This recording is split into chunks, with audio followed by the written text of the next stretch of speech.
Assalamualaikum warahmatullahi wabarakatuh. Perkenalkan, nama saya Milawati, mahasiswa UIN Cirebon dengan NIM 24811140014 dengan mata kuliah Psikologi.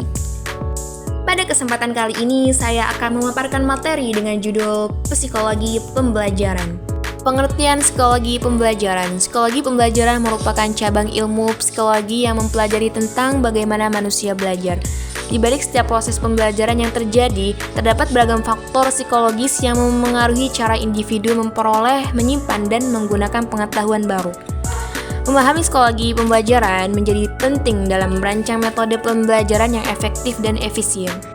Ada beberapa konsep penting dalam psikologis pembelajaran, di antaranya yang pertama, teori pembelajaran, yang kedua, proses kognitif, yang ketiga, motivasi dan emosi, yang keempat, pembelajaran sosial, dan yang terakhir, diferensiasi individual. Yang pertama ada teori pembelajaran. Berbagai teori pembelajaran telah dikembangkan oleh para ahli untuk menjelaskan bagaimana proses pembelajaran terjadi. Salah satu teori yang terkenal adalah teori behaviorisme yang diperkenalkan oleh Ivan Pavlov.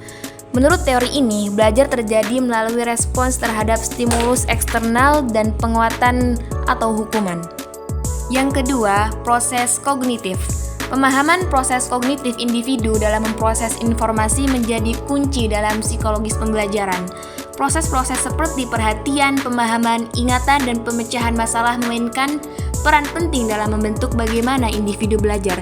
Misalnya, memahami bagaimana memperoleh perhatian siswa dan mempertahankan konsentrasi mereka dalam pembelajaran menjadi fokus penting dalam desain pembelajaran yang efektif.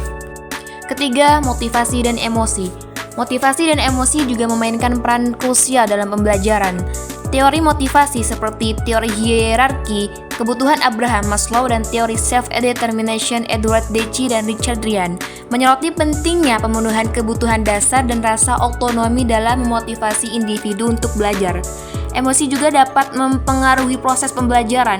Emosi positif dapat meningkatkan keterlibatan dan retensi informasi, sementara emosi negatif dapat menghambat pembelajaran.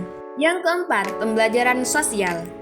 Teori pembelajaran sosial yang dikemukakan oleh Albert Bandura menekankan peran penting model dan observasi dalam pembelajaran.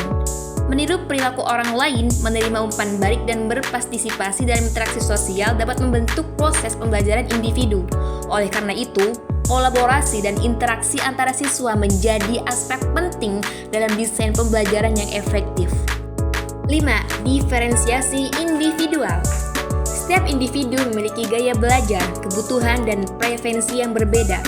Konsep diferensiasi individual menekankan pentingnya memahami perbedaan dalam merancang pengalaman pembelajaran yang efektif. Guru perlu memperhatikan variasi dalam gaya belajar siswa, menyediakan berbagai strategi pembelajaran, dan memberikan dukungan yang sesuai dengan kebutuhan individu. Yang terakhir, implikasi dalam pendidikan. Pemahaman mendalam tentang psikologi pembelajaran memiliki implikasi yang signifikan dalam konteks pendidikan. Guru dan pendidik perlu mempertimbangkan berbagai faktor psikologis dalam merancang kurikulum, mengembangkan strategi pengajaran, dan mengevaluasi efektivitas pembelajaran. Integrasi teknologi dalam pembelajaran juga dapat memanfaatkan prinsip-prinsip psikologi pembelajaran untuk menciptakan pengalaman belajar yang lebih menarik dan efektif. Dengan memahami psikologi pembelajaran, kita dapat meningkatkan efektivitas pembelajaran dan membantu setiap individu mencapai potensi belajarnya secara optimal. Ini bukan hanya tentang mentransfer pengetahuan, tetapi juga tentang membentuk lingkungan pembelajaran yang mendukung, memotivasi, dan menginspirasi setiap siswa untuk berkembang secara holistik.